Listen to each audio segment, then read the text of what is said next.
Soleil couchant, c'est une des rares pièces d'Isaac Babel, qui est un auteur russe du début du XXe siècle. C'est l'histoire d'une famille, les Criques.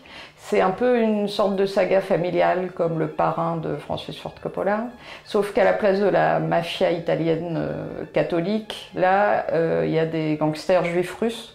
Et donc c'est l'histoire d'un des personnages principaux qui est le père de famille. Il a un âge assez avancé, 60 ans passés, et au lieu d'attendre paisiblement la mort, ou en tout cas d'accepter la vieillesse, il refuse tout net de vieillir.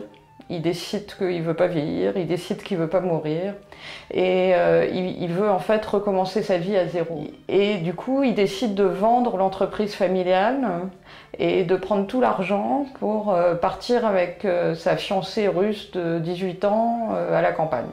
Il a deux fils et une fille, et ces deux filles, dont l'un est soldat dans l'armée russe et l'autre est gangster et même chef des gangsters d'Odessa, ne l'entendent pas de cette oreille, ils ne veulent pas voir leur père dilapider l'héritage familial, et donc la pièce en gros raconte une sorte de conflit de génération entre le père et ses deux fils. La musique dans le spectacle, c'est une façon de rendre compte de la ville d'Odessa. Comme souvent, les villes portuaires étaient une ville extrêmement cosmopolite. Et la moitié de la ville était formée par la communauté juive.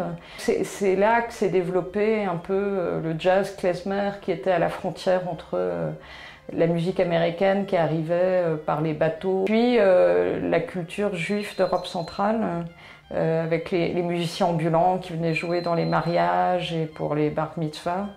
Dans le spectacle, il y a des chansons en yiddish, en hébreu et en russe, ce qui a demandé quelques efforts aux comédiens. Mais voilà, je pense que c'était important de faire entendre ce côté tour de Babel, c'est le cas de le dire, que pouvait être la ville d'Odessa à cette époque-là. C'est quelque chose qui m'intéresse beaucoup au théâtre, de montrer toute une communauté humaine et comment elle fonctionne, ou comment elle ne fonctionne pas d'ailleurs, sur la scène, avec un mélange de générations, avec là la distribution va de 22 à 75 ans.